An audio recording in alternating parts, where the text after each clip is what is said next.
नमस्कार दोस्तों, इस वीडियो में हम बात करेंगे भू संचलन की, जिसे इंग्लिश में अर्थ मूवमेंट कहा जाता है। तो यह तो हम सभी जानते हैं कि भूपृष्ठ पर निरंतर दो प्रकार के बल कार्य करते रहते हैं, जिनमें एक होते हैं अंतर्जात बल और दूसरे होते हैं बहिर्जात बल। अंतर्जात बलों की उत्पत्ति भूगर्भ में भूतापीय प्रवणता से होती है और अंतर्जात बलों के कारण ही भूपृष्ठ पर उच्चावचों का निर्माण होता है, इसलिए इन बलों को हम रचनात्मक बल भी कहते हैं। तो जैसे ही अंतर्जात बलों द्वारा भूपृष्ठ पर उच्चावचों का निर्माण किया जाता है, वैसे ही पृथ्वी की सतह पर कुछ ऐसे बल कार्य करने लगते हैं जो इन उच्चावचों को समाप्त कर भूपृष्ठ को समतल करने का प्रयास करते हैं। इसलिए हम इन्हें विनाशकारी या समतल स्थापक बल कहते हैं।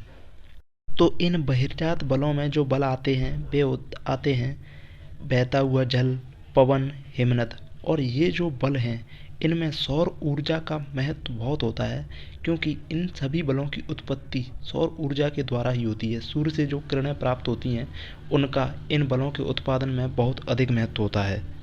इस प्रकार हम देखते हैं कि भूपृष्ठ पर प्राप्त होने वाली जो भू आकृतियाँ हैं, वह अंतर्जात और बहिर्जात बलों के अनुपात का प्रतिनिधित्व करती हैं।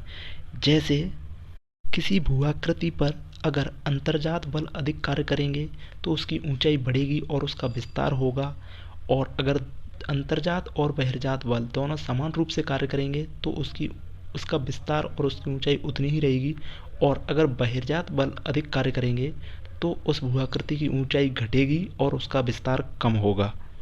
इस प्रकार हम देखते हैं कि जो हमारा भूपृष्ठ है वो निरंतर परिवर्तनशील है, और जिसे हम भूपृष्ठ का गत्यात्मक स्वभाव कहते हैं। तो इस प्रकार हम कह सकते हैं कि अंतर्जात और बहिर्जात बलों के अधीन भूपृष्ठ पर होने वाली वे सभी हलचलें जो भूपृष्ठ की गत्यात्मकता के लिए उत्तरदायी होती हैं, उसे ही हम भूसंचलन कहते हैं।